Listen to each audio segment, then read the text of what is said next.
ماں کے پاس بیٹھ کر آدھا گھنٹہ گزارنا بالکل ایسے ہی ہے جیسے کسی ماہر نفسیات کے پاس کم از کم 6 ملاقاتیں کرنا۔ سائنسی تحقیق کے مطابق ماں جب اپنی اولاد کو محبت سے گلے لگاتی ہے تو اسے زیادہ سوچنے والا، زیادہ مطمئن اور لوگوں کے ساتھ زیادہ گھلنے ملنے والا بنا دیتی ہے۔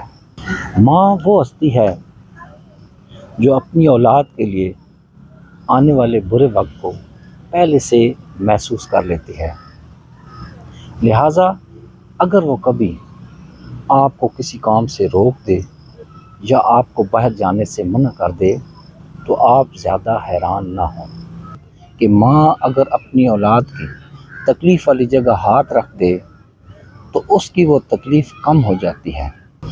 ماں دنیا میں وہ واحد ہستی ہے جو ضرورت پڑنے پر اپنی اولاد کے لیے ایک لمحہ بھی سوچے بغیر اپنی جان نچھاور کر دیتی ہے۔ ماں اولاد کے لیے اپنے دل کی گہرائیوں سے اگر دعا کرے تو وہ آسمان پر لکھی ہوئی اپنی اولاد کی قسمت کو بھی بدل سکتی ہے۔ ماں ایسی ہستی ہے کہ اولاد جتنی بھی چالاکیاں کر لے، وہ جتنی بھی ہوشیار ہو جائے، مگر وہ اپنے اندر کی کیفیت اپنی ماں سے نہیں چھپا سکتی۔ ماں کی آواز دل کی گہرائیوں میں اتر کر اپنی اولاد کے وہ زخم بھر دیتی ہے کہ جن پر مرہم بھی اثر نہیں کرتی۔ سائنس کہتی ہے کہ ماں کی موجودگی بچے کے ذہنی تناؤ کو کم کر دیتی ہے، حتیٰ کہ وہ دعاؤں سے بھی زیادہ اثر انداز ہوتی ہے۔ ماں اگر پڑھی لکھی نہ بھی ہو تو اپنی اولاد کی دل کی کیفیت کو پڑھنا جانتی ہے۔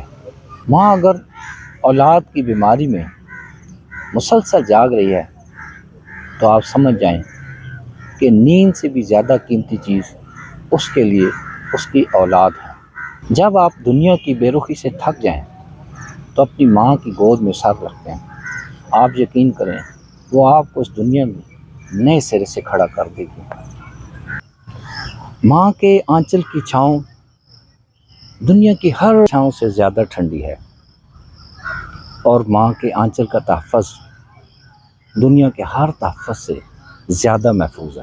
ماں کے بغیر سب کچھ ہو سکتا ہے، مگر وہ سکون نہیں ہو سکتا جو اس کے لمس، اس کی دعا اور اس کی مسکراہٹ سے ملتا ہے۔